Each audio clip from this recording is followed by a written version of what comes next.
जरा ये बताइए हमारे दर्शकों को कि आप लोगों को किस किस प्रकार की समस्याओं का सामना करना पड़ रहा है। उसके बाद ये सवाल मैम के पास भी ले जाऊंगा। लेकिन एक बात जो मुझे इस विषय पर पढ़ने के बाद या लोगों को सुनने के बाद समझ में आई वो ये कि आप लोगों को परीक्षा में परीक्षा देनी कैसे, ये ज्यादा बड़ी टेंशन है। प्रिपरेशन की टेंशन जो है अब वो इसके सामने थोड़ी कम नजर आ रही है। ऐसा लग रहा है कि जो बच्चे यहां कह रहे थे एंजाइटी की बात, या आपको मेंटली ज्यादा एग्जॉस्ट किया जा रहा है परीक्षा से पहले ही।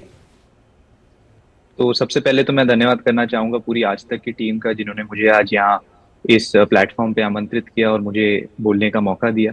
तो जैसा कि हम जानते हैं, अब जो भी सारी सेंट्रल यूनिवर्सिटीज हैं, डीयू हो या कोई भी राज्य की जो यूनिवर्सिटीज हैं, उनमें बोर्ड्स के जो मार्क्स थे उनको खारिज कर कर अब एक सीयूईटी ये कॉमन एंट्रेंस टेस्ट लाएं। इस पहले तो मैं इस जो ये हमारा डिसीजन है इसका स्वागत करना चाहूंगा।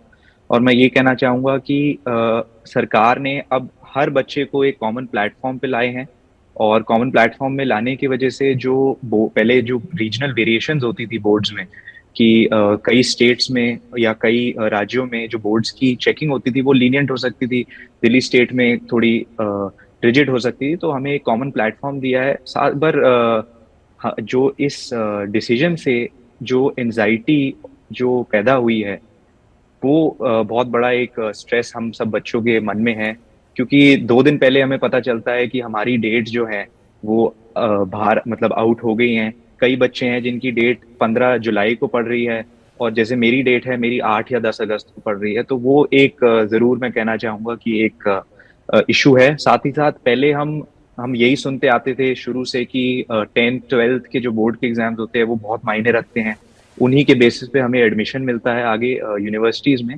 पर उसे खारिज करके अब एक जो ये जो कॉमन टेस्ट लाए हैं सीयूईटी, अब इसकी हमें तैयारी करनी पड़ेगी। पहले भी हमारा तो बैच ऐसा नहीं, श्योर है। देखिए आपसे एक सवाल पहले मेरा ये है कि आप एक हमें आइडिया दे दीजिए कि हर साल कितने बच्चे एग्जाम के लिए अटेम्प्ट करते हैं, अप्रॉक्स एक आइडिया अगर आपके पास। अप्रॉक्स 10 लाख, अगर मैं बोलूं 10 लाख बच्चे सीयूईटी के लिए एनरोल किए हैं। 10 लाख बच्चे ज्यादा, ठीक है, 10 लाख मिनिमम मान के चलते, ज्यादा ही करते होंगे, 10 हम मान के चलते हैं।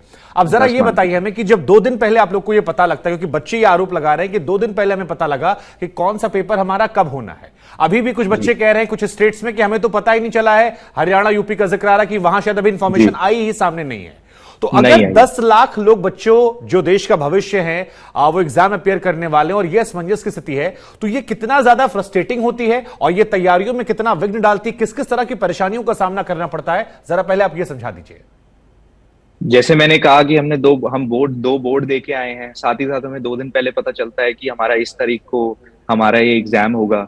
तो पहले ही हमारी कोई प्लानिंग हम कर नहीं पाए कि किस तरीके से हम आगे बढ़े। हम बस पढ़ते गए, ये नहीं पता कब एग्जाम देना है, कैसे एग्जाम देना और क्या एग्जाम देना है। पूरा हमने 12वीं को रिपीट करते जा रहे हैं हम, पर ये नहीं पता था कब होगा। अब 2 दिन पहले हमें पता चलता है। जैसे मैं आज किसी से बात कर रहा था, एक छात्र से मैं बात कर रहा था, जो मेरे को कह रहे थे कि उनका जो एग्जाम की डेट पड़ी वो 15 जुलाई को पड़ी और मेरी डेट 8 या 10 अगस्त को पड़ी। तो मेरे पास जो आपका वो 20 या 25 दिन जो एक्स्ट्रा है, तो एक तरीके से वो जो बच्चा जिसका 15 तारीख को पेपर है वो मेरे से पीछे हो गया, क्योंकि ना तो उसे इतना ज्यादा टाइम मिला तैयारी करने के लिए जितना मेरे को मिल रहा है। तो ये जो वेरिएशन कई बच्चों का 20 अगस्त को भी पड़ा है, जो मेरे को सुनने में आया है 20 अगस्त को भी कई बच्चों का पड़ा है। तो ये जो डिफरेंसेस हैं, इससे बहुत ज्यादा स्ट्रेस और एंजाइटी बच्चों में बिल्कुल सही बात है, बिल्कुल सही बात है। मैं आपके पास आऊंगा। प्रोफेसर नीता, जरा हमें ये समझाइए कि एक ही एग्जाम को अगर आप अलग अलग महीनों में ले रहे हैं तो ये कहा जा रहा है कुछ बच्चों को इससे ज्यादा फायदा हो जाएगा, कुछ को बैठे बिठाए नुकसान हो जाएगा। तो वो बराबरी की बात नहीं आ रही। और जो बच्चों से हम बात कर रहे हैं, एक रिपोर्ट भी हमने दिखाई, उसमें वो एंजाइटी का जिक्र कर रहे हैं। ये परीक्षा है, आप उनके बौद्धिक स्तर का टेस्ट ले रहे हैं, आप तो उन्हें परेशान कर रहे हैं, एंजाइटी दे रहे हैं, डिप्रेशन दे रहे हैं, वो परेशान हो रहे हैं, उनको समझ में नहीं आ रहा। अभी भी असमंजस की स्थिति है कि भाई आप पेपर कब होगा, कहां होगा, कुछ राज्यों में। कैसे देख रही है मैम आप इसे? आप सही कह रहे हैं, हमें भी ये चिंता है हमारे छात्रों के लिए।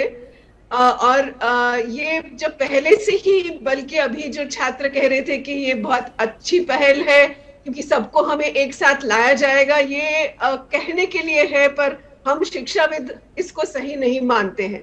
क्योंकि हम कहते हैं कि आप अलग अलग स्टेट्स के अगर बोर्ड से आए हैं तो आपका पाठ्यक्रम भी अलग था।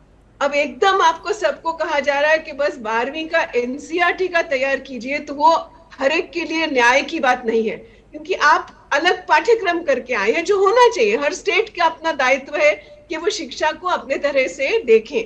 तो इसलिए जो पहली बात थी कि भाई ये 100% कट ऑफ्स और इस तरह की बात जो प्रॉब्लम आती है, इसका हल सुझाने के लिए ये एग्जाम लाया गया, ये सही नहीं है।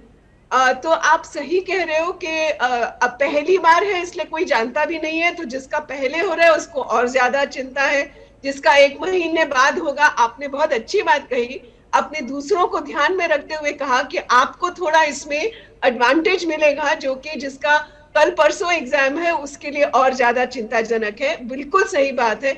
अच्छा भी है कि आपकी हमदर्दी है औरों के साथ, क्योंकि हमें दुख होता है कि ये एग्जाम जो आता है सब अपना अपना इतना सोचते हैं कि दूसरों को भूल जाते हैं, और इसलिए ये जरूरी है। दूसरा, जो एक मल्टीपल चॉइस एग्जाम होता है वो बहुत सतही होता है, तो शिक्षा की दृष्टि से ये बहुत गहराई से नहीं किसी का भी आकलन कर सकता। तो ये भी एक खाना पूर्ति हो जाती है। मतलब ये हो सकता है कि पहले लेवल्स की स्क्रीनिंग हम करें और फिर इसके बाद अगर हम दूसरी तीसरी स्क्रीनिंग कर रहे हैं तो हम गहराई से जा रहे हैं, क्योंकि हमारे लिए जरूरी है थोड़ा गहराई से जाना। केवल एक जानकारी, एक इंफॉर्मेशन, एक वन वर्ड आंसर, एक टिक करके किसी को सिलेक्ट कर लेना, वो भी उतना न्यायपूर्वक नहीं है जितना कि वो 100% कट ऑफ का जो एक हमारे सामने जिस तरह का एक मंजर आ रहा था, जो वो हमें दिक्कत दे रहा था, ये भी हमें बहुत संतोषजनक नहीं दिख रहा। इसलिए हमारी सहानुभूति है आप सबके साथ। बिल्कुल सही बात है। आप इस चैलेंज को ले रहे हो, पर अपनी आवाज अगर बनाए रखो, अपना फीडबैक दीजिए, और ये सिस्टम आपके लिए है, तो आप इस सिस्टम से मांग कीजिए कि वो कैसे और ज्यादा न्यायपूर्वक एक आकलन का तरीका निकाले, जिसमें समय लगता है, जो एकदम 2 दिन में नहीं बन सकता।